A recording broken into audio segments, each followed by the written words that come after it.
As a leader, you often lead inside a silo. How do you facilitate that you actually are exchanging knowledge across an organization? So first, we need to ask ourselves, do we actually want to transfer knowledge or information across those silos? Because silos occur in an organization because we want to specialize and focus, get deep insight and solve that. So in very many instances, that silos is not something bad. Having said that, then we need to look at the processes that flow through the organization and understand the value creation. And as soon as a process flows through an organization, it is sometimes cut by functions. And that's where the silos become a challenge. Then we can look for the exchange spaces. Exchange spaces are meetings or knowledge repositories or coordination facilities where we exchange information.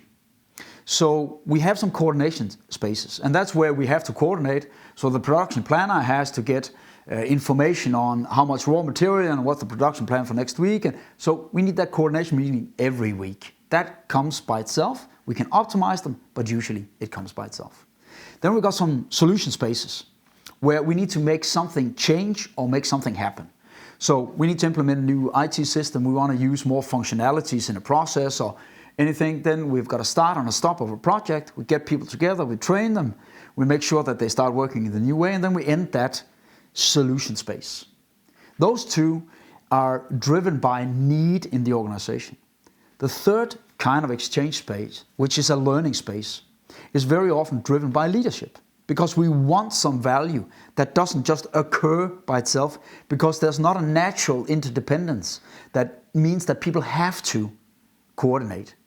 We need to create an interdependence. We need to insist on that those two people across that boundary, they get together and they exchange the learning about what they observe, how they receive the things that they get across the boundary, how we can make it better upstream and downstream. And that needs to be facilitated actively.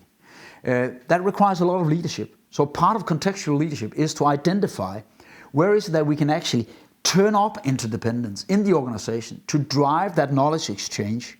The more knowledge intensive the organization is, the more important this becomes.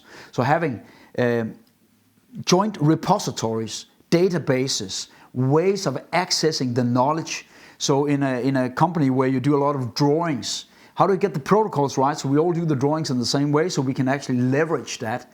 How do we decompose those drawings so we can use the different elements? How do we build that system and that structure? And how do we build the exchange spaces where we have that exchange so we reuse already created value? Where is it that we want people to participate in other departments' meetings in order to tie those exchanges together?